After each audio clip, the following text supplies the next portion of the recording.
Le soleil filtrait à travers la fenêtre de la cuisine, projetant des motifs d'ombre et de lumière sur le sol. Je jetai un coup d'œil à mes mains. Elles révélaient mon âge plus que mon visage. Peau ridée, veines scellantes, tachées de vieillesse.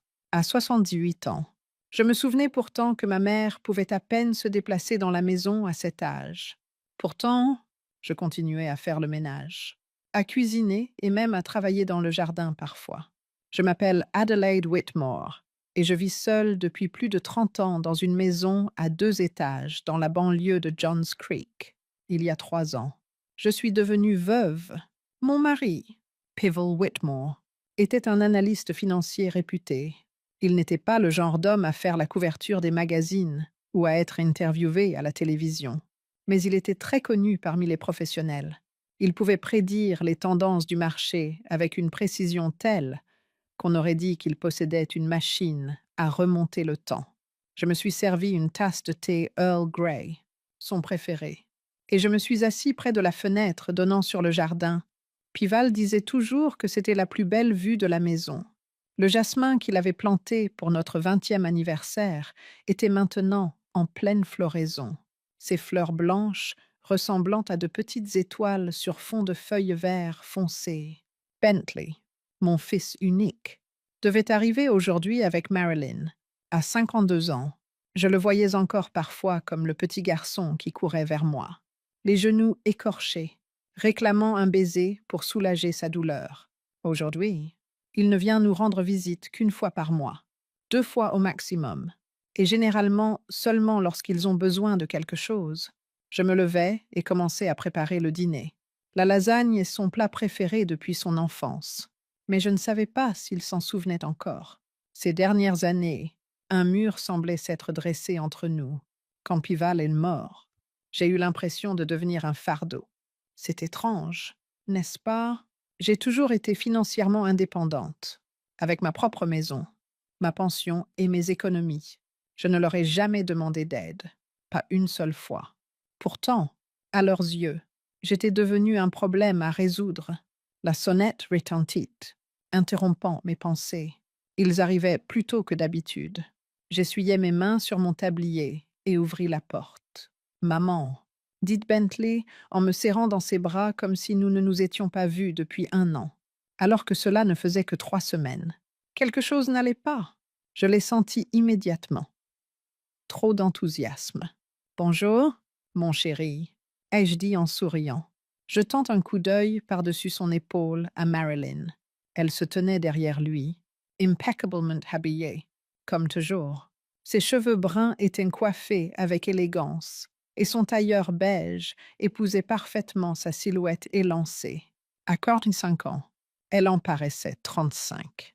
Elle m'a souri gentiment, mais j'avais appris depuis longtemps à voir au-delà de ce sourire. « Adelaide, quel plaisir de vous voir », dit-elle en m'embrassant sur la joue. Elle sentait le parfum cher et l'ambition. Moi aussi, ma chère. Entrez. J'ai fait des lasagnes. Oh, maman, tu n'aurais pas dû te donner tant de peine, dit Bentley. Mais je vis ses yeux s'illuminer. Il avait toujours adoré mes lasagnes. Nous nous rendîmes dans la cuisine et je commençai à mettre la table. Marilyn proposa de m'aider, mais je refusai poliment. Je savais qu'elle n'était pas à l'aise dans ma cuisine. « Comment vont les affaires, Marilyn ?» demandai-je en rangeant les couverts. « Oh, très bien », répondit-elle d'un ton enjoué. « Nous avons été engagés pour préparer un buffet pour l'anniversaire d'Anderson Consulting. C'est une excellente opportunité. Si tout se passe bien, nous pourrions obtenir un contrat permanent. Marilyn possède une petite entreprise de traiteur. Elle a commencé par préparer des hors-d'œuvre pour les fêtes de ses amis. Et maintenant, elle a 5 employés et un bureau dans le quartier des affaires du centre-ville. J'ai toujours admiré son sens des affaires.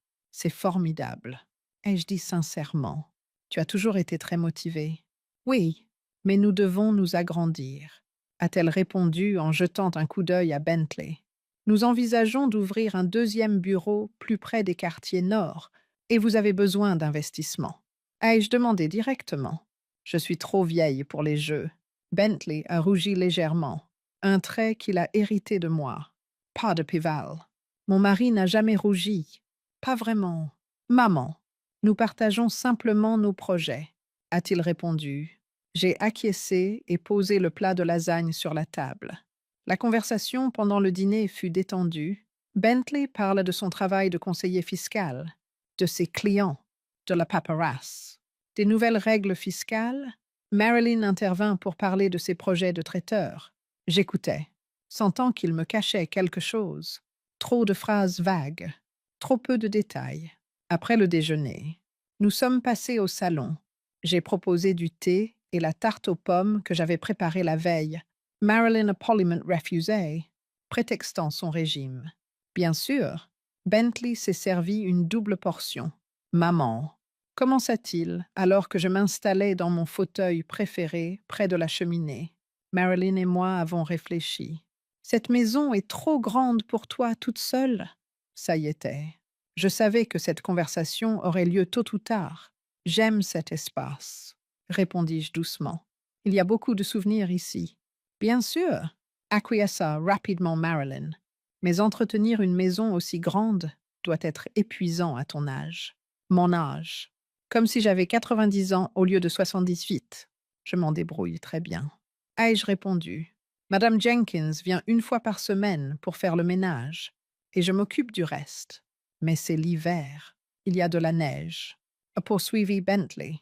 Tu te souviens quand tu as glissé l'année dernière? Je n'ai pas glissé. J'ai juste fait un faux pas. Ai-je corrigé? Ça peut arriver à tout le monde. Nous sommes juste inquiets pour vous, dit Marilyn en se penchant vers moi, le visage empreint d'une sincère inquiétude. Il y a un appartement merveilleux à Sunny Acres, avec une surveillance médicale constante et une communauté pour vous. Sunny Acres est l'une des maisons de retraite les plus chères des environs. J'y ai rendu visite une fois à un ami de Pival. Pelouse parfaitement tondue, personnel souriant et odeur de solitude, masquée par la lavande et les produits d'entretien. Je préfère rester ici. Ai-je répondu fermement. Je suis encore tout à fait capable de m'occuper de moi-même. Personne ne dit le contraire. Maman, a rétorqué Bentley en adoptant le ton qu'il utilisait quand il me trouvait déraisonnable. Mais tu dois penser à l'avenir. La vente de la maison permettrait de financer une vie confortable à Sunny Acres pour le reste de mes jours, et le reste irait à eux. Je ne l'ai pas dit à voix haute, mais nous le savions tous. J'y réfléchirai. Ai-je répondu, même si nous savions tous que c'était juste une façon de clore le sujet? Bentley a soupiré, mais n'a pas insisté. Il me connaissait trop bien, ou du moins le croyait-il. J'avais changé depuis la mort de Pival. J'étais peut-être devenu plus dur, ou peut-être avais-je simplement cessé de faire semblant que tout allait bien alors que ce n'était pas le cas. Au fait, dit soudain Marilyn en changeant de sujet. J'ai lu récemment un article sur les collections d'antiquités. Je me suis souvenu que votre mari avait une collection de montres. N'est-ce pas? Je me crispais, mais essayais de ne rien laisser paraître. Oui, Pival avait de belles pièces. C'était un vrai connaisseur, répondit Bentley. Je me souviens qu'il pouvait parler pendant des heures des mouvements et de l'histoire des marques. Oui, c'était sa passion, acquiesçai-je. Il aimait particulièrement les montres de poche. Vous les avez toujours?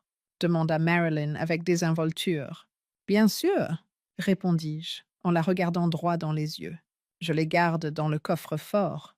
Bien sûr, maman. Nous comprenons. Dites rapidement, Bentley. Je suis juste curieuse. Pourquoi ne nous les montrez-vous pas?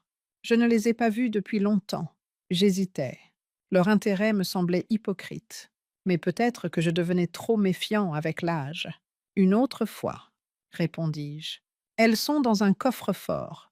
Yomentis. En réalité, la plupart des pièces étaient bien à la banque. Mais je gardais quelques-unes des plus précieuses chez moi, dans une boîte dans ma chambre.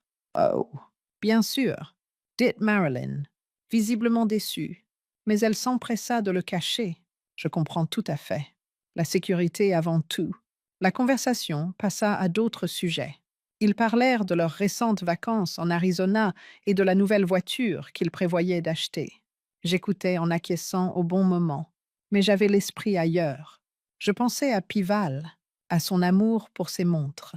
en particulier la montre de poche Vacheron Constantin qu'il avait achetée aux enchères à Genève pour une somme qu'il n'avait jamais révélée. Même à moi, j'ai ressenti un mélange de soulagement et de tristesse lorsqu'ils sont finalement partis. Je trouve étrange que mon propre enfant ait tellement changé. Oh non, mais bon sang, quelle heure était-il? Bentley m'a rassuré. Nous passerons vous voir dans quelques semaines. Alors que nous nous disions au revoir et nous embrassions, j'ai souri, sachant que je ne penserais pas vraiment à Sonny Akers, mais je l'ai dit quand même. Son parfum flottait encore dans l'air lorsque Marilyn a retiré ses lèvres de ma joue. À bientôt, Adélaïde. Prenez soin l'un de l'autre, leur ai-je conseillé, appuyé contre la porte. Je l'ai refermée derrière eux. C'était mon silence et mon vide qui rendaient la maison trop calme et trop vide, et je n'étais pas prête à la quitter. Plus tard dans la soirée, j'ai contacté Doris, une voisine et peut-être la dernière personne avec qui j'avais encore des relations. Elle a 72 ans, elle est veuve comme moi, et nous nous comprenons parfaitement. Ils sont passés, m'a-t-elle demandé après les présentations. Oui, j'ai mentionné une fois de plus la maison de retraite. Doris a Reniflay. En effet, c'est vrai. Ta maison doit valoir une fortune aujourd'hui. Avec le temps, le courtier a pris de la valeur. Ce n'est pas seulement la maison, ai-je répondu. Ils ont demandé, après la collection de montres de Pival aujourd'hui, m'a dit Pival, des montres. Doris était stupéfaite. Pourquoi cela les intéresserait-il? Je ne sais pas trop, ai-je répondu en soupirant. Marilyn avait évoqué l'idée d'étendre son activité. Peut-être ont-ils besoin d'argent, et ils pensent avoir le droit de saisir les biens de votre mari. Doris était furieuse. Maintenant, ils vous appartiennent. Ils n'ont pas encore demandé à vendre les montres, dis-je en essayant de paraître impartial. Sois prudente. Adelaide, ils n'ont fait que manifester leur intérêt jusqu'à présent, m'avertit Doris. Elle avait peut-être raison. Tu es trop gentille avec eux. D'accord.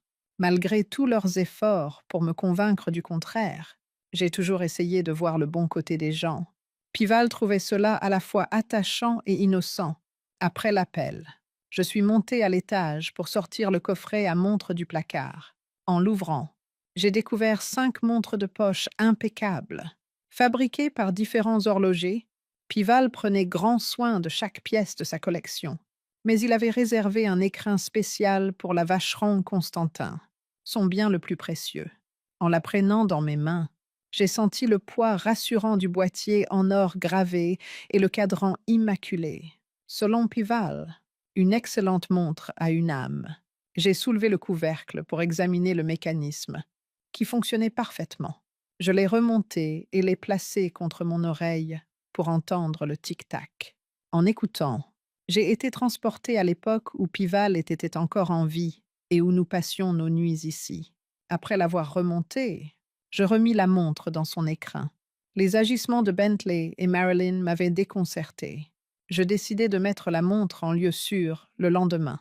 J'avais le sentiment que leur fascination pour la collection de Pival n'était pas fortuite. Je devais donc rester vigilant. Je dormis dans mon grand lit et repensais à combien ma vie avait changé au cours des 3 dernières années. Mon enfant était devenu un étranger courtois. Ma maison renfermait des souvenirs qui semblaient parfois vivants, et je me sentais très seule. Je sentais au plus profond de moi que la stabilité que j'avais mis tant d'efforts à construire après la mort de Pival était sur le point de s'effondrer. Pendant quelques jours après leur visite, j'ai ressenti un malaise persistant. Il semblait trop préoccupé par la montre de Pival. Je l'ai dit à Doris sur sa terrasse, alors que nous prenions notre café le matin. Malgré la brise fraîche du matin, le soleil commençait à réchauffer l'air, rendant cette journée printanière très agréable. La question des montres n'avait jamais été abordée auparavant. Ai-je fait remarquer en remuant mon café et en regardant les cristaux de sucre se désagréger. Pas une seule fois au cours des 3 années qui ont suivi la mort de Pival. Doris a montré son mécontentement en pinçant les lèvres, indiquant qu'elle était surprise par cette attention inattendue. Et tu prétends qu'ils ont parlé de l'expansion des affaires de Marilyn? Bien sûr, il y a un 2e bureau dans le nord, ai-je répondu en savourant mon café. Le fait est qu'ils ne demandaient pas ouvertement d'argent. Pas encore. Et combien vaut cette montre? Après cela, j'ai acquiescé d'un petit signe de tête. La vacheron Constantin est particulièrement remarquable.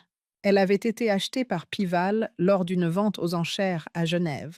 Il était discret sur le montant exact, mais j'ai le sentiment qu'il était considérable.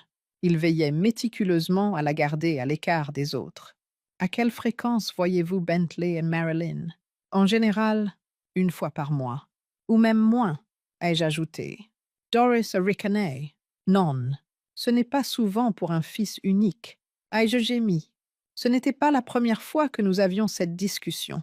Chacun mène sa propre vie. Toujours autonome. C'est ce qu'a toujours été Bentley. Doris a haussé un sourcil. Surprise.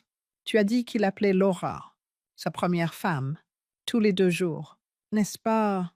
C'était son droit. Laura était une enseignante d'école primaire, gentille et réservée avant Marilyn. L'incompatibilité était la raison invoquée pour leur divorce, après 7 ans de mariage. 1 an plus tard, Bentley a croisé le chemin de Marilyn, qui était vive, dynamique et très différente de Laura. Il s'est fait plus rare après cela.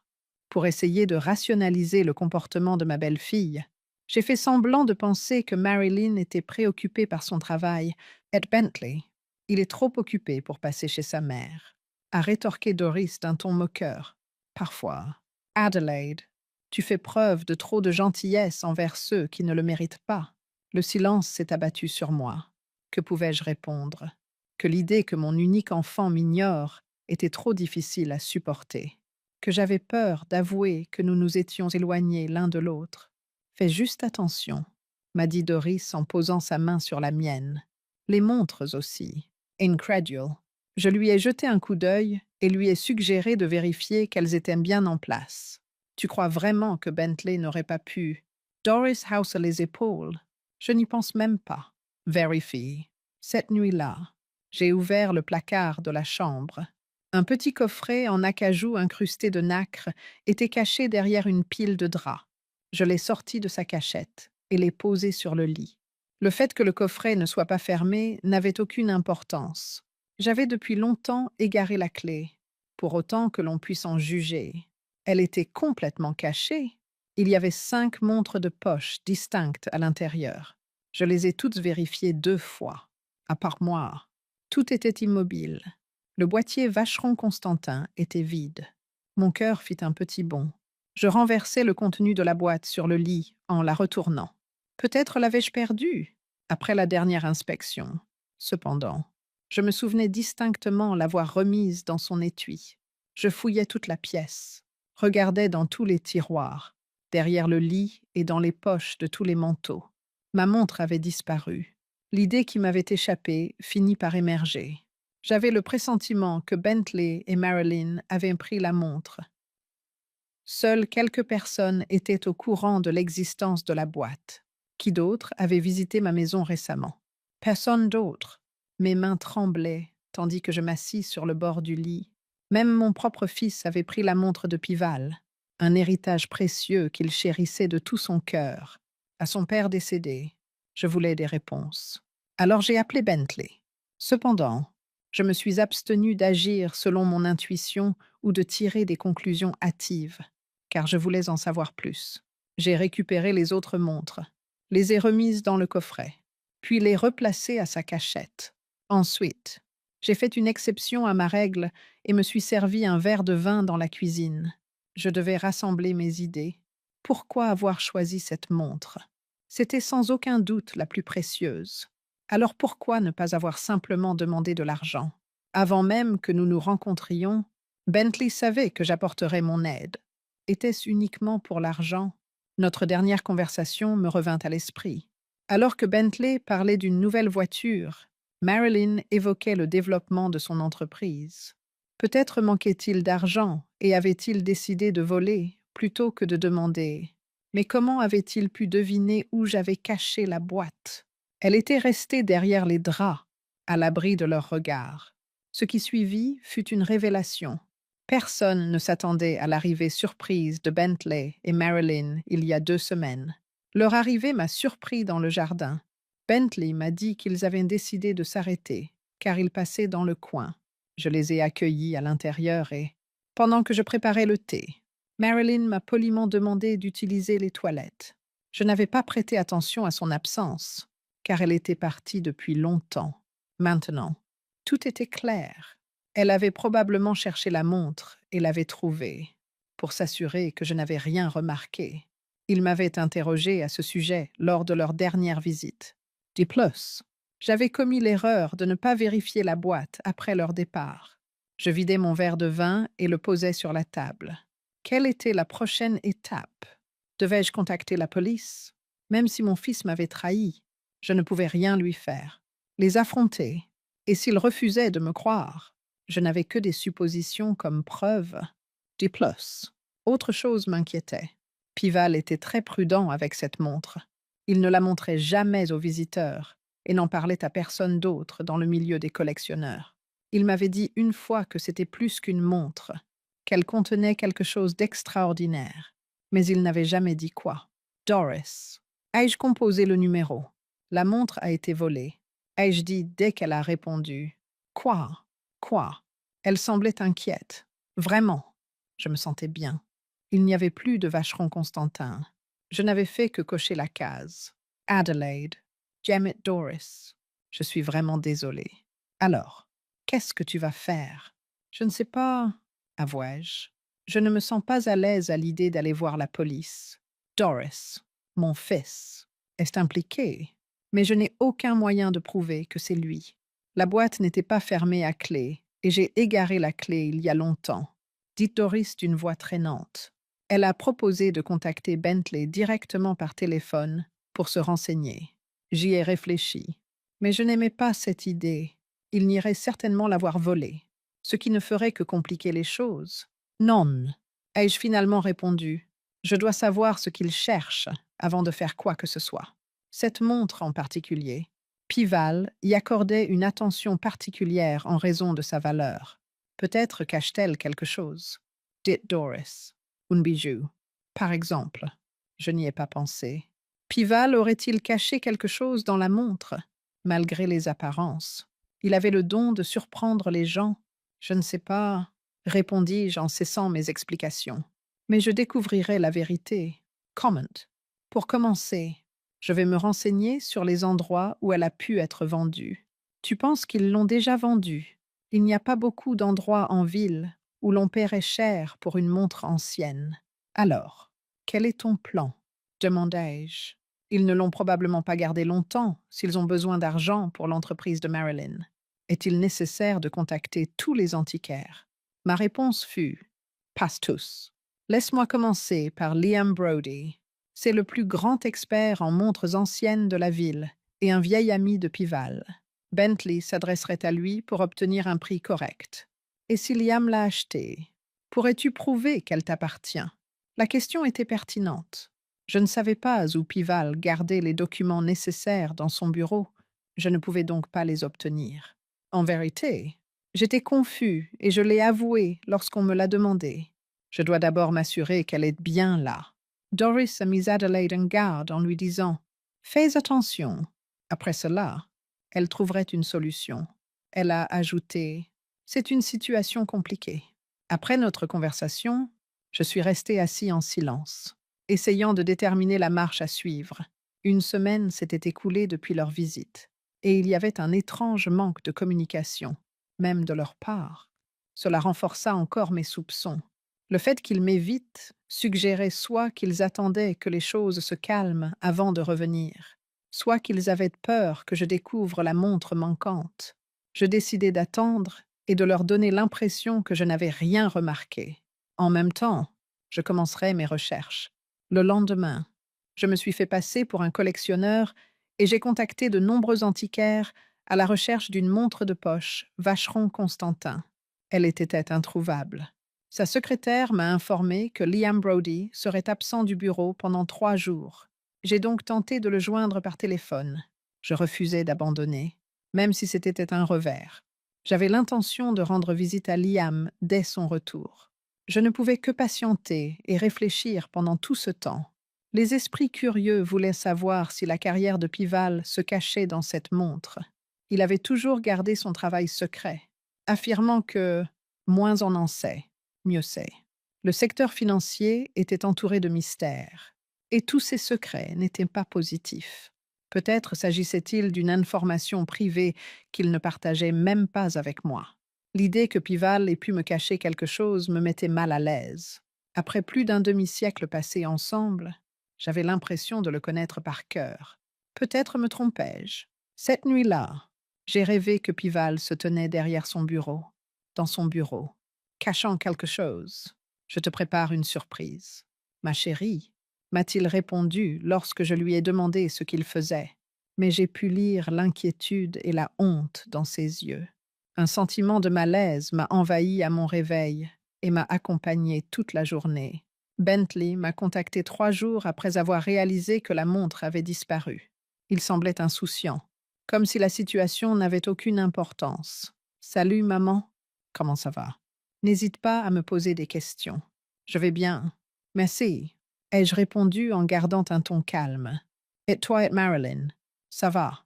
Marilyn est très occupée par un gros événement professionnel.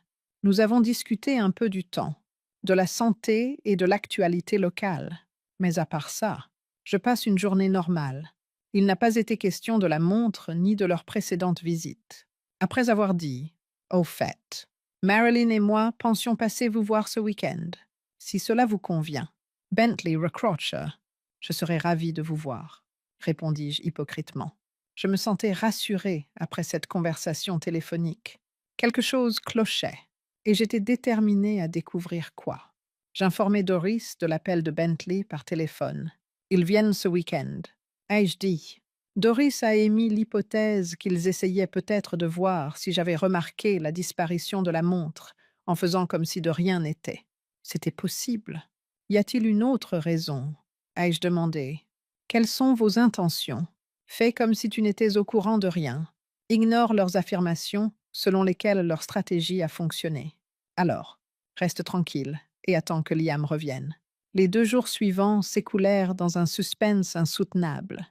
Je m'occupais à faire le ménage, à lire et à jardiner, mais je ne pouvais m'empêcher de penser à la montre, à Bentley, à Marilyn et au secret que Pival pouvait cacher. La veille de leur arrivée, je vérifiai à nouveau le coffret à montre. Malgré la présence des autres montres, la vacheron Constantin était toujours absente. Je cachai le paquet sous les draps après l'avoir scellé, quoi qu'il en coûte. Je découvrirai la vérité le lendemain en faisant semblant d'être une mère innocente. Ce samedi-là, ni Bentley ni Marilyn ne se sont présentés. Ils ont attendu jusqu'à la dernière minute pour me contacter, prétextant que Bentley avait un travail urgent à faire et que Marilyn avait une commande imprévue. Au contraire, je me sentais soulagée et pas surprise. Il aurait été difficile de maintenir une apparence de normalité. Le lundi a commencé comme tous les autres lundis. Vers 7 heures du matin, je me suis levée. J'ai pris un café sur la terrasse et j'ai parcouru le journal. Rien d'inhabituel, rien qui ne laissait présager ce qui allait arriver, alors que je finissais d'arroser les violettes que Pival adorait. Le téléphone a sonné. En attendant Doris, j'ai posé l'arrosoir sur la table.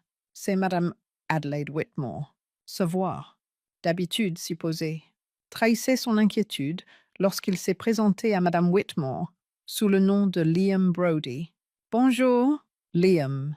Je suis ravie de vous entendre. Êtes-vous bien rentré de votre voyage? » « Oui, Madame Whitmore. Adelaide. Je suis rentrée hier soir. Je dois vous révéler le secret que renferme cette montre. » Mon cœur fit un petit bond. « Liam. De quelle montre parlez-vous? » « La vacheron Constantin utilisée par Pival. Elle m'a été remise il y a quelques jours par votre fils et sa femme afin que je l'évalue. Mes craintes se confirmèrent et je m'effondrai dans un fauteuil. Ils voulaient la vendre.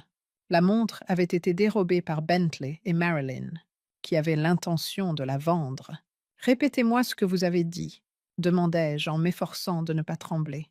J'ai promis de leur répondre dans quelques jours après avoir demandé un délai pour l'examiner en détail. Mais Adelaide, cela n'a aucune importance. Un compartiment secret. C'est ce que j'ai découvert en démontant le mécanisme. Pourriez-vous demander? J'ai été stupéfait. Même si Pival avait cette montre depuis longtemps, il n'en avait jamais parlé. C'est un mécanisme assez complexe, difficile à voir si l'on ne sait pas exactement où chercher. Il y avait une petite clé et la photo d'une jeune femme à l'intérieur. La pièce tournait sur elle-même. Que signifiait la présence d'une clé à côté de la photo d'une femme? Diriez-vous que c'était la montre de Pival, même si je connaissais la réponse? Je posais quand même la question. Je crois que oui. Je m'en souviens très bien. J'ai demandé plusieurs fois à Pival de me la montrer, mais il ne me l'a jamais vraiment donnée. Cette montre unique en son genre porte l'inscription PW et l'année 1988 sur le couvercle intérieur. Pival l'avait achetée à Genève pour commémorer nos noces d'argent cette année-là. Si j'étais Liam, que ferais-tu? Que se passe-t-il? Ai-je demandé. Bentley est-il toujours dans ton viseur? Pour l'instant, non. J'ai pensé venir te demander conseil d'abord. Je croyais que cette montre était à toi. Non. Oui. Ai-je répondu avec conviction. Je n'ai pas autorisé Bentley et Marilyn à la prendre, a dit Liam avec un soupir. Je l'entendais fouiller dans ses dossiers sur son bureau. J'avais la même impression. Je ne lui ai jamais donné cette montre. Ai-je dit. Après que Bentley ait insisté pour affirmer que tu lui avais donné la montre après la mort de Pival. Le voleur l'a prise chez moi. Adelaide.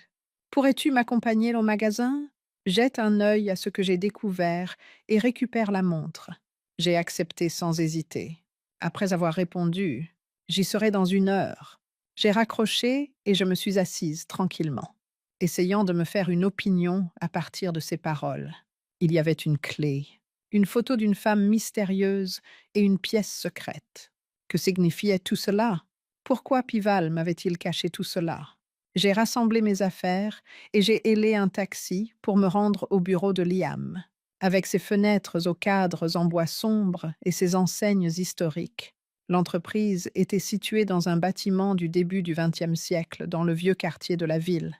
Lorsque je suis entrée, une petite clochette a tinté, créant une atmosphère propice à un voyage dans le temps. En me voyant, Liam a brusquement mis fin à sa conversation avec un client qui s'attardait derrière le comptoir. Adelaide, je te remercie d'être venue si vite. Il m'a escortée à travers la boutique, jusqu'à un coin confortable meublé d'un bureau en bois, de chaises et d'étagères remplies de catalogues et d'ouvrages de référence. Il m'a invité à visiter son bureau. Asseyez-vous, je vous en prie, m'a-t-il dit en me montrant une chaise à proximité. Voulez-vous du café ou du thé? Non. Merci, ai-je répondu en haussant les épaules en signe de refus. Liam, montrez-moi ce que vous avez découvert. Après avoir acquiescé d'un signe de tête discret, il a sorti un étui en velours bleu foncé d'un tiroir du bureau. Il en sortit délicatement la montre Vacheron Constantin. Les détails étaient parfaits. Le cadran impeccable, le boîtier en or finement sculpté et les aiguilles figées à 2 heures moins le quart, exactement comme dans mon souvenir. Liam fit remarquer que votre fils n'avait pas remonté la montre. C'est très aimable. Ce type de mécanisme ancien doit fonctionner régulièrement, mais pas de manière excessive. Je tendis la main vers la montre et acquiesçai silencieusement. Lorsque Liam me la tendit, je sentis son poids ancien. Je soulevai le couvercle, regardai le cadran et le retournai pour voir la gravure. PW et 1988. Regardez ici, dit Liam en retirant délicatement le fond de la montre, dévoilant le mécanisme à l'intérieur. Regarde ce petit panneau. Un petit compartiment s'est ouvert lorsqu'il a appuyé sur un bouton. Il semblait faire partie du boîtier. Je me suis approché, le souffle coupé. Liam a posé un petit paquet sur la table et m'a dit « Tiens ». Il l'avait sorti du compartiment. J'ai découvert ceci. J'ouvris le paquet avec précaution. À l'intérieur se trouvait une petite image défraîchie d'une jeune femme, aux cheveux noirs de jais et au regard grave, qui adressait un sourire en coin à l'appareil photo. Je reconnaissais son visage, mais je n'arrivais pas à mettre un nom dessus. Il y a quelque chose d'écrit au dos. Dit Liam. Je retournai la photo. J'ai lu Eleanor, 1964. écrit en minuscules lettres élégantes, à la manière de Pival. J'avais rencontré Pival en 1964, 2 ans auparavant. Pardonnez-moi. Pouvez-vous me dire qui était Eleanor et pourquoi il implorait pitié? Liam me tendit une petite clé ancienne et finement sculptée et dit: Et ça? La clé était plus petite que mon petit doigt. Alors, qu'est-ce que ça ouvre? Demande-t-il. En secouant la tête, j'exprimais mon ignorance. Pival n'avait pas une seule fois mentionné Eleanor, une chambre secrète ou une clé. Nous restâmes assis là, réfléchissant à ce qui venait de se passer. Et maintenant, Adelaide, qu'est-ce que tu vas faire? Finit par demander Liam. Je pris une profonde inspiration. Je vais d'abord récupérer la clé, la photo et la montre. C'est ma propriété. Ensuite, je suis très curieuse de savoir qui est Eleanor. Quelle est la signification du message et à quoi mène la porte que la clé ouvre? Mais qu'en est-il de Bentley et Marilyn? Je réfléchis un moment, car ils attendent une réponse de ma part. Précisez-leur que vous avez besoin de plus de temps pour évaluer la montre, qu'elle est inhabituelle et que vous souhaitez consulter un expert en Europe. Cela me laissera le temps de clarifier les choses. Dit Liam en hochant la tête. Très bien. Cependant, ils ne seront pas patients très longtemps. Bentley tenait absolument à conclure la vente rapidement. Je comprends. Mais j'ai besoin de quelques jours pour réfléchir.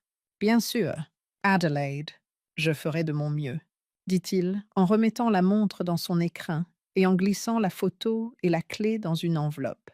Prenez ça et faites attention. Je remerciai Liam, rangeai tout dans mon sac et m'apprêtais à partir lorsqu'il me rappela quelque chose. Adelaide, Bentley n'était pas venu seul. Il était accompagné de Marilyn, qui semblait sincèrement intriguée par le contenu de la montre. Elle s'était surtout intéressée à son mécanisme, à son ouverture et à l'existence éventuelle d'un compartiment secret. Je restais complètement immobile. À ton avis, était-il au courant de l'existence de la pièce cachée? Je ne sais pas ce que Marilyn cherchait, mais elle n'était clairement pas seule. Curieusement, elle m'offrit même une compensation supplémentaire en échange de mon inspection minutieuse du mécanisme et de la divulgation de toute information anormale. Quel était l'intérêt du mouvement si tout ce qu'il voulait, c'était gagner de l'argent en vendant la montre? Pourquoi payer plus pour faire vérifier quelque chose? J'ai remercié Liam pour son avertissement. Je m'en souviendrai. J'ai pris un taxi pour me rendre chez Doris. Je ne trouvais personne d'autre à qui me confier. Et elle était cette personne. Sentant que quelque chose n'allait pas, Doris m'a accueilli avec une étreinte affectueuse. Salut Adelaide. Qu'est-ce qui se passe? On dirait que tu as fait une rencontre étrange. Alors que je m'affalais dans un fauteuil de son salon, je lui ai répondu. Peut-être bien le spectre du passé de Pival.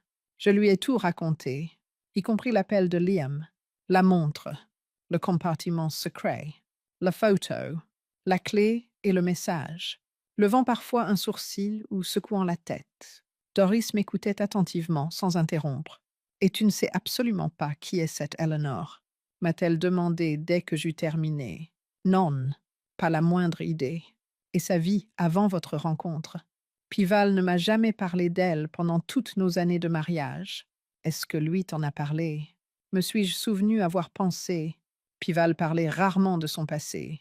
J'avais une idée générale de ses origines, où il était né, où il avait fait ses études et travaillé, mais je ne savais rien des détails, des personnes et des relations. Presque rien, répondis-je. C'est quand il m'a rencontré, remarqua Doris, que sa vraie vie a commencé. Elle rit. C'est courant chez les hommes. Ma vie a commencé avec toi, ma chérie. Et avant ça, tu ne demandes à personne. Je lui tendis la photo. C'est elle, Eleanor, Annalisa Doris, une jeune femme magnifique. Quel âge a-t-elle? 22 ans. À peu près, ai-je répondu. La photo avait été prise en 1964, 2 ans avant ma rencontre avec Pival. Il avait alors 28 ans, soit 4 ans de plus que moi. À Lou Doris en retournant la photo. Pardonne-moi. Je me demande pourquoi il s'excuse. Je me suis posé la même question. Jamie, je ne comprends toujours pas pourquoi il m'a caché cette photo pendant si longtemps. la porte que cette clé ouvre. Doris examina la clé. Elle semblait pouvoir ouvrir un coffre-fort perdu depuis longtemps ou un compartiment secret. Imagine si Pival en avait un similaire à celui de mon grand-père, avec un double fond et un loquet compliqué. Au fait, était-il là? Nous devons le chercher, dis-je avec conviction. Peut-être que cette clé ouvrira un secret qui révélera l'identité d'Eleanor et la raison pour laquelle Pival a conservé sa photo. Mais où en sont Bentley et Marilyn? Demande Doris. Allez-vous les affronter de front? Pas encore, répondis-je en secouant la tête. Je dois savoir s'ils étaient au courant de l'existence du compartiment et de ce qu'il implique avant de continuer. Tu penses qu'ils cherchaient quelque chose en particulier? Demande Liam, sa voix s'éteignant alors qu'il expliquait que Marilyn était étrangement fascinée par ce mécanisme. Un jour, peut-être, comme je n'étais pas au courant. Comment ont-ils pu le découvrir? Nous avons poursuivi notre discussion, mais aucune solution n'a été trouvée. Je suis retournée chez moi et j'ai commencé à chercher. Doris m'a mise en garde. Fais attention, Adelaide, m'a-t-elle dit en m'accompagnant jusqu'à la porte. Bentley et Marilyn ne seront pas contents si tu les devances s'ils sont à la recherche de quelque chose, m'a-t-elle dit, et j'ai acquiescé, la croyante. Pire encore, la question devenait de plus en plus déroutante et peut-être dangereuse. À la maison, je trouvais un nouvel endroit où cacher la clé, la photo et la montre. Un vieux coffret à bijoux niché dans un coin reculé du placard. Je me mis ensuite à fouiller méthodiquement, en commençant par les recherches de Pival. Depuis son décès, elles étaient restées intactes. L'idée de fouiller dans ses affaires, de jeter des documents et de vider ses étagères m'était insupportable. Le bureau en bois, le fauteuil en cuir, les étagères et les tableaux accrochés au mur étaient exactement comme lorsqu'il était encore en vie. J'ai cherché partout une serrure qui pourrait ouvrir quoi que ce soit, mais je n'ai rien trouvé. Au-dessus du bureau de Pival, un tableau représentant un paysage marin italien a attiré mon attention. Dans mon esprit, cela avait toujours été un simple mur. Et si, je l'ai retiré afin d'inspecter le mur. J'ai senti une légère irrégularité en passant ma main dessus, mais au premier abord, rien ne semblait anormal. En y regardant de plus près, j'ai aperçu une fine ligne formant un rectangle d'environ 20 cm sur 30. J'ai pris peur, même en tapotant le mur. Le son était étouffé à cet endroit. Il y avait quelque chose. Après avoir bien regardé le rectangle, j'ai vu un petit trou dans l'un des coins, un trou de serrure. En insérant la clé, mes mains tremblaient. Elle s'adaptait parfaitement. Lorsque je l'ai tournée, un morceau du mur a glissé vers l'avant, révélant un petit recoin. À l'intérieur se trouvait un dossier en cuir usé, relié par un ruban.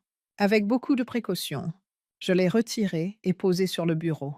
Je défis le ruban et ouvris le dossier. Il contenait des documents officiels, des photos, des lettres anciennes et des papiers. À Adélaïde. Si quelque chose arrive, je reconnus l'écriture de Pival en haut de l'enveloppe. C'était lui qui m'avait laissé cela. Où était-elle passée? Pourquoi ne m'as-tu rien dit à propos de la niche, de la clé et du dossier? J'ouvris délicatement l'enveloppe et en sortis une note pliée. Ma chère Adelaide, le fait que tu lises ceci signifie que je ne suis plus à tes côtés et que tu as trouvé la clé que j'avais cachée dans la montre. Je m'effondrais sur la chaise, sentant le sol bouger sous moi. Pival savait peut-être que ce jour arriverait. Il m'avait laissé un message de son passé, et il s'était préparé. La réalité que j'avais connue s'effondrait et se transformait à chaque paragraphe que je lisais. Je t'ai caché des choses pour ta sécurité, non pas parce que je ne te faisais pas confiance, mais parce que j'avais peur que tu les découvres, toi et d'une autre personne. Il est temps maintenant de découvrir la vérité. Je tournai avidement la page, prête à découvrir le secret que Pival avait caché pendant si longtemps. Un secret qui avait commencé par une photo d'une jeune femme nommée Eleanor et une note qui disait « Pardonne-moi ». De retour du magasin de Liam, je me rendis dans la chambre et cachai la montre dans une vieille boîte à chaussures sur l'étagère du haut du placard, à côté de l'enveloppe contenant la photo et la clé. J'avais besoin de temps pour réfléchir. Je pris une tasse, fis bouillir de l'eau et ajoutai du sucre, comme à mon habitude pour me calmer. Puis je me rendis dans la cuisine pour mettre la bouilloire en marche. Ces rituels m'apaisaient depuis des décennies, mais je n'avais aucune envie de cuisiner pour le moment. Oh, Eleanor, qui d'autre? Pourquoi Pival avait-il caché sa photo dans le compartiment secret de la montre? Que signifiait exactement? Pardonne-moi. Une fois mon thé terminé, je retournai dans la chambre pour récupérer l'enveloppe. La photo d'une jeune femme aux cheveux noirs de jais et au regard intense et sérieux était étalée sur le lit, et je l'examinais. Je reconnaissais vaguement ses traits, mais je ne savais pas pourquoi. Eleanor, 1964. Je relus l'inscription. Je te demande pardon. L'écriture de Pival était forte et assurée, mais les mots étaient lourds. Je jetai un coup d'œil à la clé. Elle était petite et ancienne, avec une tête complexe. Que pouvait-elle ouvrir? Un véhicule blindé, un cercueil, un coffre-fort. Puis je compris. L'inscription était peut-être plus qu'un simple message. C'était peut-être aussi un indice. Je me préparai à la hâte et me rendis dans le bureau de Pival. J'étais trop malade pour déplacer quoi que ce soit dans la pièce depuis le décès de papa. Les œuvres d'art, les bibliothèques, le canapé en cuir et le bureau en bois étaient restés tels quels. Ces œuvres d'art. Mon regard balaya la décoration de la pièce. Parmi elles se trouvaient 5 œuvres d'art. Un paysage marin italien au-dessus du bureau, une peinture abstraite, Art Nouveau, une réplique de Monet, un cliché pris à New York pendant notre lune de miel et un portrait miniature d'une dame réalisé par un artiste de ma ville natale. Je fixai longuement le tableau. Si ses cheveux gris et ses traits ridés trahissaient son âge avancé, le menton et les yeux de la femme ressemblaient étrangement à ceux d'Eleanor. Je m'approchai. Il était possible qu'il s'agisse d'Eleanor âgée. J'étais effrayé. Je décrochai le tableau. Un simple morceau de papier maintenait la toile à l'arrière du cadre. Je le raccrochai et me remis à l'examiner. Comparé à un cadre standard, celui de la photo de New York semblait plus lourd. Le dos et les bords semblaient avoir été changés récemment. Après l'avoir retiré, je constatais que le cadre ne contenait rien d'autre que la photo et le verre. Je n'ai rien trouvé d'inhabituel en examinant les autres œuvres d'art. Enfin, j'ai jeté un œil au paysage marin préféré de Pival, qu'il avait décrit comme représentant la liberté et les possibilités infinies. J'ai examiné la toile, le dos et le cadre après l'avoir retiré, mais je n'ai rien trouvé. J'ai aperçu le mur derrière au moment où j'allais le raccrocher. À première vue, il semblait banal, peint dans un beige pâle assorti au reste du bureau. Cependant, en y regardant de plus près, j'ai remarqué une fine ligne rectangulaire d'environ 30 cm sur 40. Mon cœur s'est mis à battre, à tout rompre. J'ai senti une petite protubérance le long de la ligne. Il y avait un petit trou à un endroit, qui pouvait être un défaut du mur. La clé s'y inséra parfaitement.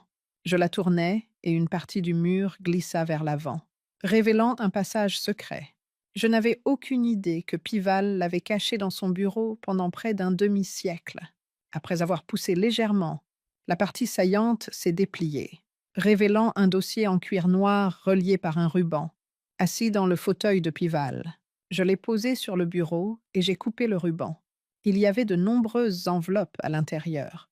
La première, écrite par Pival lui-même et intitulée Testament, contenait des pages agrafées portant le titre Dernière volonté et testament de Pival James Whitmore, et datée de 6 mois avant sa mort. Cela semblait étrange.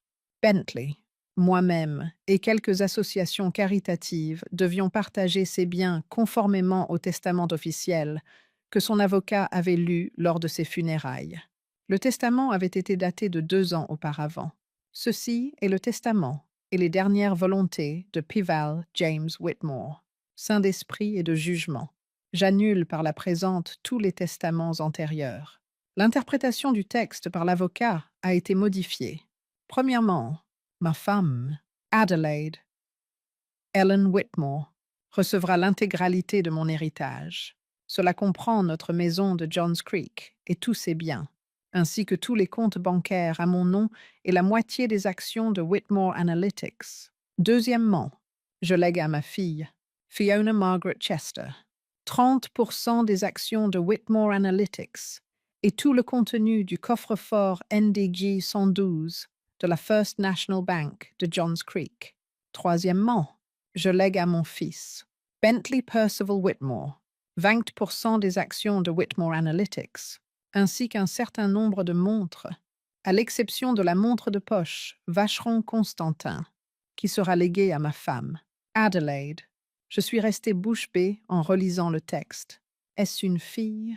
Bentley ne devait hériter que de 20% des actions de la société, et non des 50% indiqués dans le testament original. Epival avait une fille prénommée Fiona Margaret Chester. Peut-être que Bentley et Marilyn étaient au courant de ce testament et ont cherché à le dissimuler en détruisant toutes les preuves, ce qui expliquerait leur désir intense de s'emparer de la montre. Le testament a été officialisé par les signatures du notaire Thomas Henderson et du témoin Liam Brody, en utilisant le langage juridique habituel. Ma chère Adelaide, si tu lis ceci, cela signifie que je ne suis plus à tes côtés et que tu as trouvé la clé que j'ai cachée dans la montre. Merci d'avoir lu cette lettre. A écrit Pival dans une enveloppe que j'ai mise de côté. L'enveloppe suivante était adressée à Adelaide, à un moment donné de ma vie. J'aurais dû avoir le courage de te dire la vérité. Mais je n'ai jamais été assez courageux. Oh, je suis désolé pour ça. Eleanor Chester est la femme sur la photo. Nos chemins se sont croisés alors que je débutais ma carrière dans le secteur bancaire. Nous avions tous les deux 27 ans. Elle en avait 21. Plutôt que de l'amour. C'était une relation éphémère qui n'a duré que quelques mois. J'ai été terrifiée quand Eleanor m'a annoncé qu'elle attendait un enfant. Je n'étais pas prêt à fonder une famille. Ma carrière venait de démarrer. J'ai même proposé de payer son avortement. Eleanor a catégoriquement refusé, affirmant qu'elle pouvait s'en sortir seule. Pendant environ 1 an après son départ, nous n'avons eu aucun contact. Puis, une photo de ma fille Fiona et une lettre sont arrivées par la poste, par l'intermédiaire d'un avocat.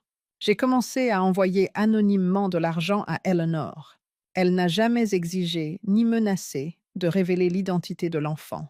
Elle s'en est sortie toute seule. C'était une femme forte.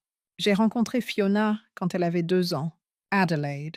J'ai su que je voulais passer le reste de ma vie avec toi dès que j'ai posé les yeux sur toi. Nous avons été immédiatement séduits.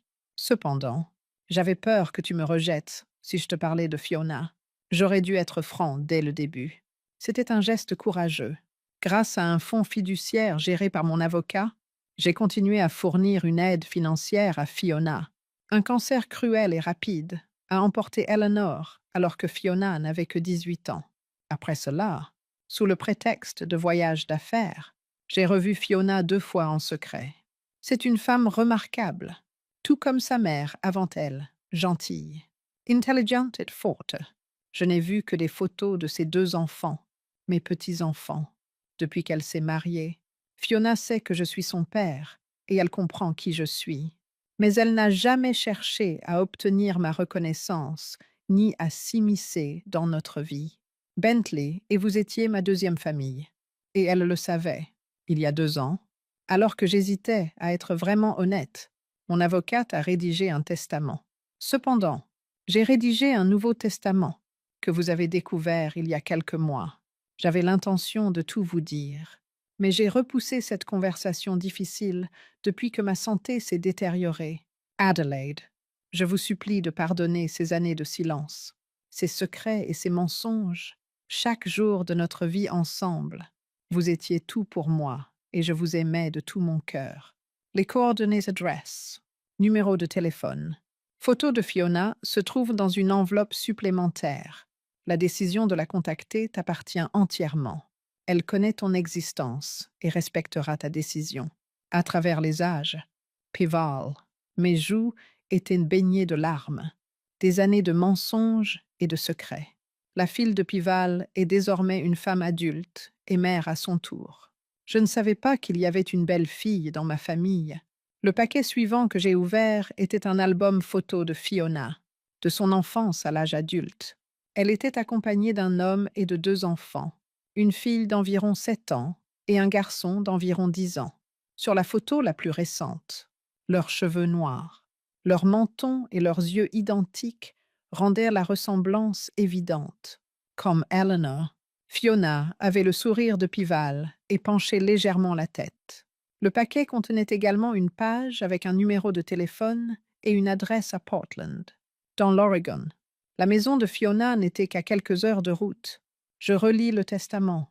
Cela clarifie beaucoup de choses. Si les papiers de Pival avaient été découverts après sa mort, Bentley et Marilyn auraient alors su pour Fiona et le véritable testament, et ils auraient cherché à effacer toute trace afin que Bentley puisse obtenir une plus grande part de l'héritage. Mais comment avaient-ils deviné que la clé se trouvait dans la montre? Ils avaient peut-être découvert la référence de Pival dans un document, ou supposé que sa montre préférée contenait des informations importantes. J'ai raccroché le tableau après avoir rassemblé les papiers et refermé le dossier. Avant de prendre une décision, je voulais réfléchir. Contrairement à mon habitude, je me suis servi un autre verre de vin, car les révélations de la journée l'exigeaient. Pival l'avait donc rencontré en secret, avait eu une fille d'une liaison avant son mariage et subvenait financièrement à ses besoins. Plus qu'une Bentley. Il lui a légué 30% des parts de son entreprise. Pival n'était pas responsable de l'existence de Fiona telle qu'elle était avant notre rencontre. La blessure était d'autant plus douloureuse qu'il avait menti chaque jour pendant un demi-siècle et prétendu n'avoir qu'un seul enfant et un seul foyer. Après avoir découvert la vérité, Bentley a décidé de me tromper afin de sauver sa fortune. Je me suis retrouvée face à un choix. Contacter Fiona à l'aide de la lettre de Pival. Avait-elle vraiment besoin, en tant qu'adulte indépendante, de communiquer avec moi? La veuve non reconnue de son père. Était-ce nécessaire? Je n'en savais rien. Cependant, j'étais déterminée à ne pas laisser le plan de Bentley et Marilyn aboutir. Il était essentiel de respecter le souhait sincère de Pival, aussi difficile que cela puisse être. Doris. Ai-je composé le numéro? Alors que je lui décrivais le recoin, le testament, Fiona et la lettre de Pival, je m'écriais « Tu ne croiras jamais ce que j'ai trouvé ». Pendant qu'elle m'écoutait, Doris poussa quelques soupirs de surprise et s'exclama à plusieurs reprises. « Et maintenant ?» demanda-t-elle dès que j'eus terminé. Je devais contacter un avocat et lui fournir une copie du véritable testament. Il semble que je doive retrouver Fiona et lui faire savoir que je ne lui en veux pas et que je connais la vérité. Et Bentley et Marilyn. J'ai poussé un grand soupir. C'est le plus difficile. Leur malhonnêteté et leur vol me donnent envie de les confronter. Leurs mensonges, leurs secrets et leurs trahisons m'ont épuisé. Donnez-vous du temps, m'a dit Doris. Tu as beaucoup appris aujourd'hui. Elle avait raison. Faire une pause. Réfléchir, puis prendre une décision. Ma vie avait été bouleversée par les révélations de la journée et j'étais émotionnellement épuisée. Je lui ai exprimé ma gratitude en disant « Merci, Doris », avec un soupir. J'ai sorti la montre et l'ai regardée, promettant d'appeler demain. Pendant des années, elle avait caché le secret de Pival, reliant le passé au présent et la vérité au mystère. J'ai suivi les instructions de Liam et j'ai ouvert le fond en appuyant sur le panneau. Il n'y avait ni photo ni clé dans le boîtier. Néanmoins, la montre était toujours là. Precise, fiable, marquant un temps irrécupérable. Alors que je m'endormais, des pensées sur Pival. Fiona et Bentley se bousculaient dans ma tête. Une vie remplie de mensonges et de tromperies. Et une réalité plus complexe que je ne l'avais imaginée. À mon réveil, mon esprit était clair et ma détermination inébranlable. Plus rien ne devait être caché, manipulé ou nié. Il fallait agir maintenant. Je contactai Gordon Prescott, l'avocat de longue date de Pival, qui fut très surpris de m'entendre après la lecture officielle du testament 3 ans auparavant. La femme, Whitmore, en quoi puis-je vous aider? Il parlait avec prudence. Madame, La volonté de votre mari a été exécutée. Je dois vous rencontrer aujourd'hui, Prescott, pour discuter de cette affaire. Tous les biens ont été répartis. J'ai répondu, pas tous. C'était mon intention. Il a marqué une pause avant de finalement dire, je suis au bureau jusqu'à 6 heures. J'ai trouvé un deuxième testament, daté après celui que vous avez lu. J'ai réservé les services de Bentley et lui ai demandé, tu peux venir quand tu veux. Nous nous sommes retrouvés à 14 heures. Il a finalement répondu après 5 sonneries, mais sa voix semblait endormie. Maman, qu'est-ce qui se passe? Salut Bentley. Il faut qu'on parle. Mais on a des projets. Annule-les. J'avais un ton sérieux que j'utilisais rarement avec mon fils. Mais il a compris la gravité de la situation. Marilyn, tu dois venir ce soir à 19 heures. D'accord. Maman, nous viendrons.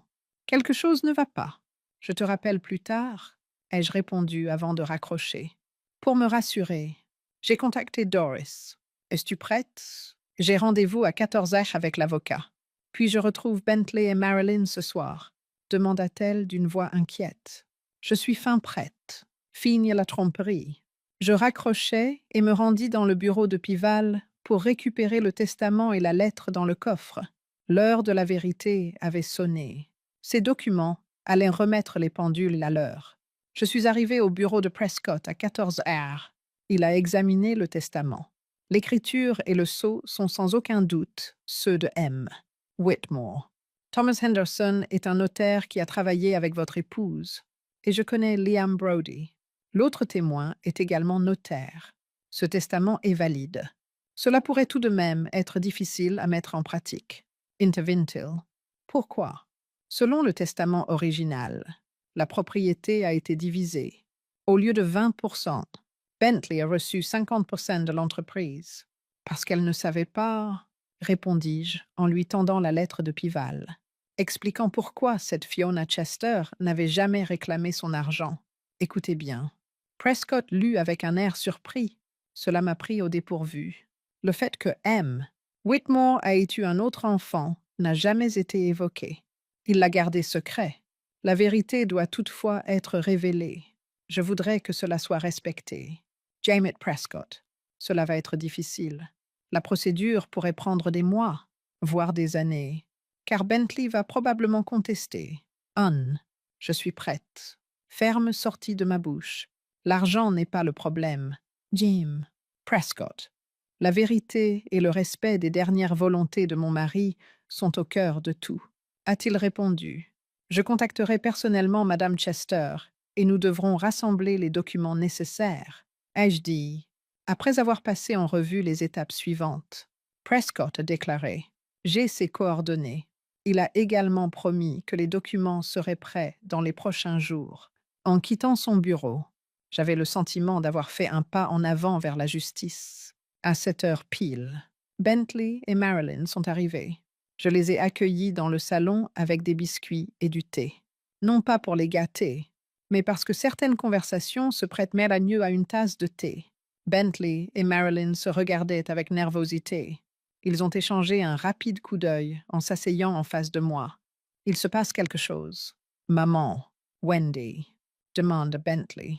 Tu ne semblais pas toi-même. Je me tournai vers mon fils, mon unique enfant. Comment avions-nous fini par nous ressembler autant? J'ai eu une conversation avec Liam Brody hier, dis-je en observant leurs expressions. Marilyn et Bentley se raidirent tous les deux. Ah bon, même s'il parlait d'un ton désinvolte, il agrippait fermement l'accoudoir du canapé. Il manque la montre Vacheron Constantin de Pival dans mon coffret à bijoux, et il m'a dit que tu la lui avais donnée. Ai-je dit bouche bée? Quoi? Très surpris. A faint Bentley. Laquelle de tes montres? Peux-tu clarifier ce que tu veux dire? Ne complique pas les choses. Bentley, ai-je dit en secouant la tête. Je sais que tu l'as volée. C'est Liam qui l'a trouvée à l'intérieur. Et je sais que tu as essayé de la vendre. Leur visage trahissait leur panique. Affolée, Marilyn jeta un coup d'œil à Bentley. Bentley commença à dire « Maman, je ne comprends pas ce que tu veux dire. » Mais je l'interrompis. Assez de mensonges, dis-je avec détermination. Le vrai testament et la cachette ont été découverts dans le bureau de Pival, dit Bentley en se redressant. Quel véritable désir! Il y a 3 ans, le testament du père avait été lu. Ce testament était très ancien. Le nouveau avait été rédigé 6 mois avant le décès de Pival et léguait 30% de l'entreprise à sa fille Fiona Chester et 20% à vous. Après cela, il y eut un silence complet. Incredule, ils me regardèrent. Impensable, finit par dire Bentley. Le père n'avait eu qu'une seule fille. C'était une erreur. Certainement, ai-je répondu en sortant une photo de Fiona avec son mari et ses enfants, les mains tremblantes. Bentley a pris la photo de sa demi-sœur et de sa famille. Marilyn a jeté un coup d'œil, le front plissé. Elle ressemble à Pival, a-t-elle murmuré à son oreille, jetant la photo par terre. Bentley a poursuivi. Nada. Aucune preuve. On ne sait jamais qui c'est. La validité de ce prétendu testament est très douteuse. Il a été certifié par un notaire et signé par 2 témoins, dis-je d'un ton calme. Cet après-midi, Gordon Prescott l'a vérifié. Êtes-vous déjà allé chez Prescott? Bentley se leva brusquement. Que se passerait-il si je n'étais pas là? J'en ai hérité. Je lui ai rappelé Fiona qui, contrairement à toi, n'avait jamais rien demandé à son père. Cette femme n'est pas sa fille. Ai-je crié à Bentley. C'est une arnaque. Et tu t'es fait avoir. Maman, a dit Marilyn en posant une main réconfortante sur son épaule. Écoute, Adelaide, discutons-en calmement. Il n'y a rien à discuter. Nous devons trouver une solution ensemble. C'est bizarre. La véritable volonté de Pival a été découverte, et elle sera respectée.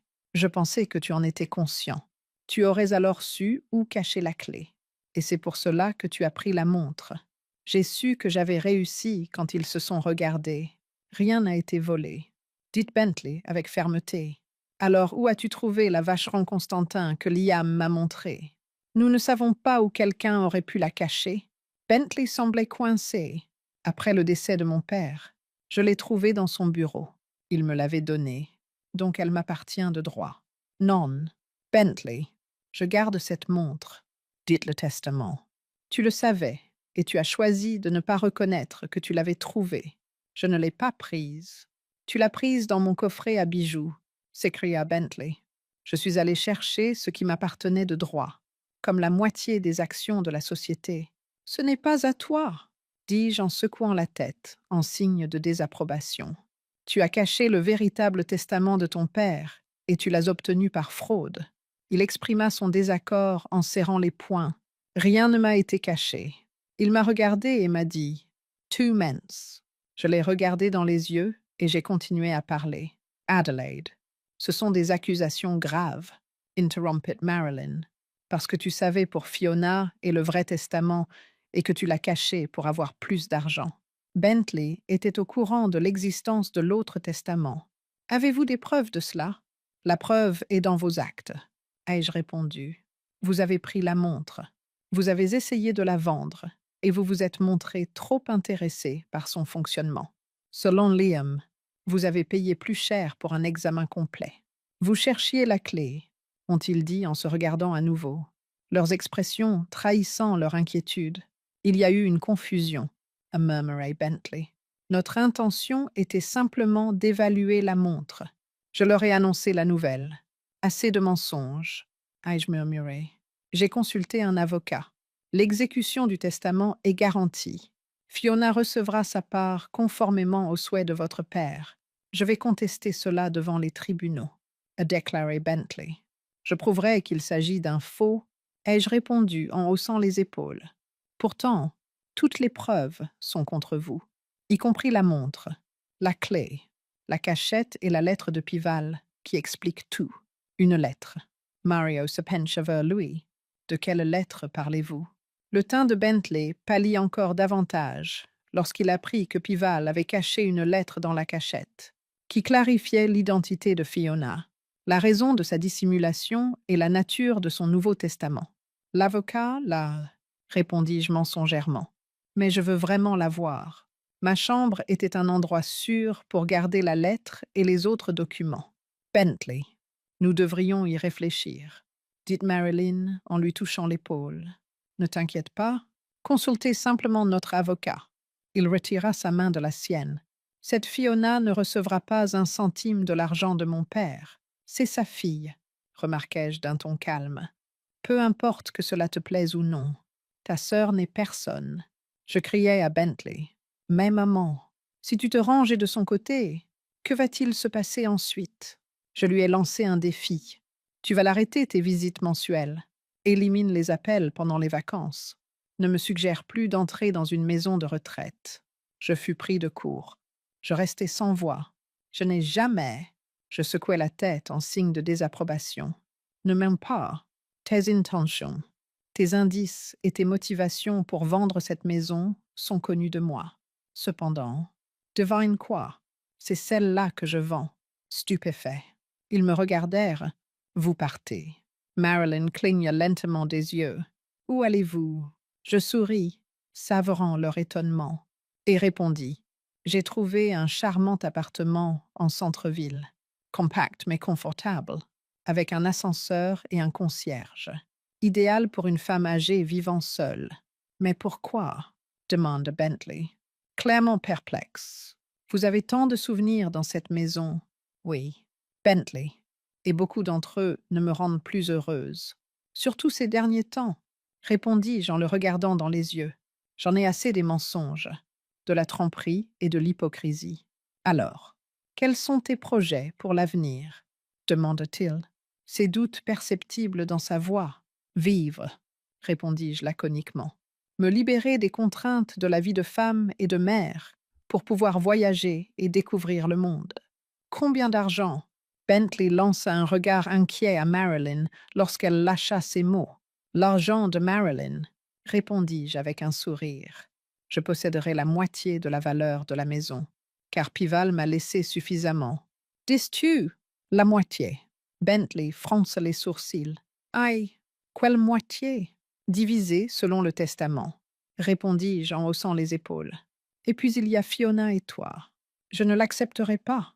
Lève-toi, Bentley. J'ai hérité de cette maison. C'est ici que j'ai passé mes années formatrices. Et tu es parti dès que tu en as eu l'occasion, lui rappelai-je. Je ne trouve pas ça juste que tu ne sois revenu que lorsque tu en avais besoin. La vie peut être injuste. Bentley, James J., tu devrais le savoir maintenant. Non. Il sentit la main de Marilyn sur son épaule. Allez, Bentley, soyons rationnels. Y a-t-il un autre moyen de régler cela à l'amiable, sans aller au tribunal ni provoquer un scandale? Il se mit en colère et s'écria. Transférer la moitié de mon héritage à une inconnue. Pas du tout, précisai-je. En plus du coffre-fort. Fiona reçoit 30% de la société. Une seule personne regarde pendant que tu obtiens 20% des actions. C'est du vol, s'écria-t-il. Elle ne devrait pas recevoir plus. Pourquoi? Je répondis calmement. C'est sa fille, celle qu'il a cachée à la société, qu'il n'a jamais reconnue.